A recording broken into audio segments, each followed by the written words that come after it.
Okay, we're coming up on 8,000 subscribers here, and I thought I would do another series that's kind of special. Something I alluded to and even showed portions of before and spoke of. And the video that's come out before this, hopefully, explains the fact that the Sumerians had conglomerate words where they're stuck together, kind of like a word like railroad. And we understand what a road is and what a rail is, and when you put that together, it makes sense to us. They had things like that too, but because of word sounds and consonants they quite often used them over and over again, and words are made of portions, and so portions in the conception of their language, it actually became multiple meanings for certain parts of common words. And by utilizing different ones for the same words, you can take the same story and kind of like that Mad Libs thing when you're a kid, if you remember, where they just leave out certain things and they ask you for something that's along that line and you fill it in. In fact, there used to be a kid's game where you would actually make pictures out of dot to dot. That's of course what constellations are. And this right here that you're looking at is the Sumerian constellation set. Not exactly the one that we use today.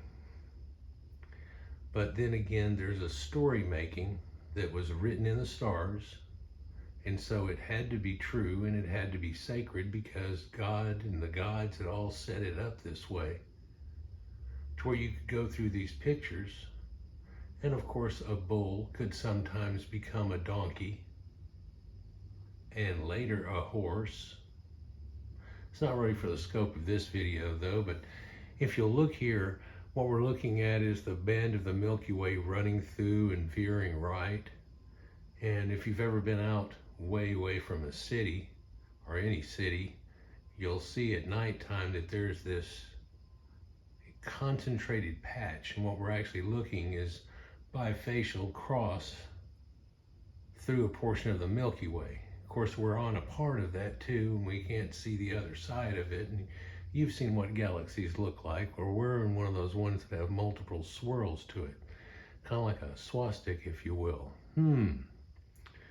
But this picture right here is showing the Sumerian version of this pantheon, but also we're familiar with quite a few things here.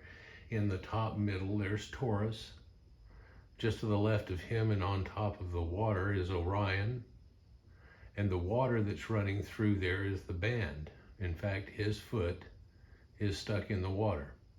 And this iconography here that you're seeing in front of you is the domain of Enki. It's a portion of the zodiac that they had at that time with these people. In fact, Enki is over there to the middle right, and it says water god. Right above him is a fish, and that would make sense too. He's surrounded by things like dolphins and the southern fish, but then there's of course Capricorn that he's associated with also, and that's that funny goat fish. This area down here that's void on that side of the Milky Way's band is known as the Absu, or abyss. And though the rivers that you're seeing here are all freshwater and symbolic of rivers that are around and that different people use that were around certain rivers. This is how you get a lot of the stories that are around rivers and how they connect with a story too. And it's the local river that gets turned into. But in the story here, Pisces, which you see right above midway somewhere around in here, is splitting apart, and that symbolically is the Tigris and Euphrates River leading into the delta, leading into the abyss, where there is a sea serpent, or a sea dragon, if you will, that has a dog-headed type appearance for a reason, and looks very much like the dragons or Lamashtu that you actually see in the ancient Sumerians. And to the right of that is the water god Enki, in his abode in the abyss. So this kind of makes more sense when it says that he comes out of the abyss up the rivers all the way and passes up to the right channel of that Tigris and Euphrates split, where he has an abode, where he has fish and a pond and this, that, and the other. But also you can see there's a dolphin up there in the mid-right, if you will. And so this is his abode, and that sea serpent that you see there is symbolic of Tiamat. Perhaps you've seen a symbology of them riding on the back of Tiamat, and it's where they're actually coming in, and it talks about them going on sea voyages down into that sea that has different names now. And the bigger part of it would be the Persian Gulf going into the Indian Ocean. But if you look way over to the left, you'll actually see a serpent coming into it. There's another serpent like the sea serpent you see here, which is Ophiuchus, and a man. And we've seen a lot of that symbology, but you see that boat in the bottom left-hand corner? Well, that's Enki's Magdalene boat. And you see the front end of that boat and how it's looked to maybe look like a deer or something, or a bull's head or something along that line. Well, it can be made into quite a few things, just like dots to dots can. And at times that actually was just drawn in like a deer like that, and that was Enki's boat, which is the stag of the Absu. That's what its name means. And so his boat, like Viking ships, had a prow on the front of it that was supposed to have looked like a giant stag. And he rode that all the way up the boat there. Now, then you look at Orion again, and look at him, and he's kind of symbolically pointing, it looks like, and looking back, but that's from another story. Because in other cases, he's pulling back a bow, isn't he? And in other cases, he's got a golden fleece. Well, over there in between the ship and the snake is something that's missing from this vid here, and portion of it, but that is actually Ares. But in the Sumerian pantheon, Ares was made of two different things, the plow and the farmer. So we can also, out of having that person there and this person here, get the idea of Cain and Abel and so on. And there's twin fish up there to say the twins, and to make things out of and bring a story about around and around. But I guess the important one that I want to show you in this one, because there will be a couple of others that will actually use this same picture and some other variations to show you a few other tales, just to give you a good idea of what those secret societies that were making up the religions were actually going off of, and it was written in the stars. They even tell you such a lot of times, but people don't really catch that idea. But Orion, that's shown there, that's a name in Sumerian which comes out to be a sun, but it also has anointed with it. Enki is quite often known as using the anointing oil and so on.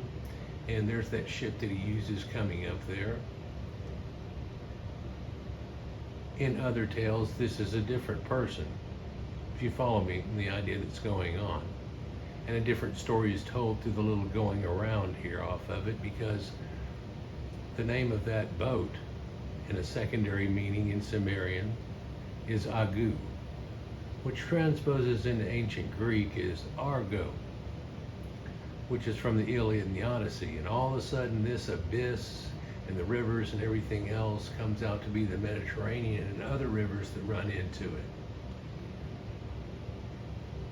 Utilizing the same stars for a different story or somewhat similar story, and the reason why it's so similar is because it's written in the stars. But you can get a variation out of a lot of things. There's like 6 or 8 things you can get out of the bull, one of which is a donkey, and then there would be Hercules and so on, but Samson, if you will. We'll talk about that in another vid coming up, but I guess the important thing out of all of this here is 2 things, but I'll explain it again later here in a short amount of time.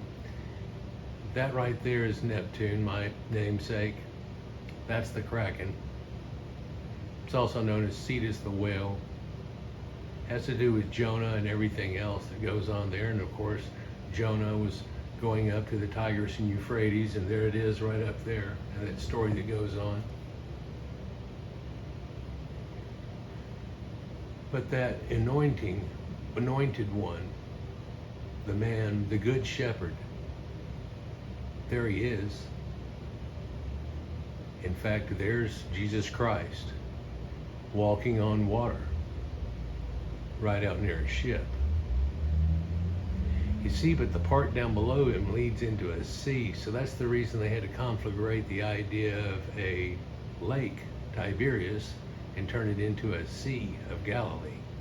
Although there are a few seas people use for big lakes,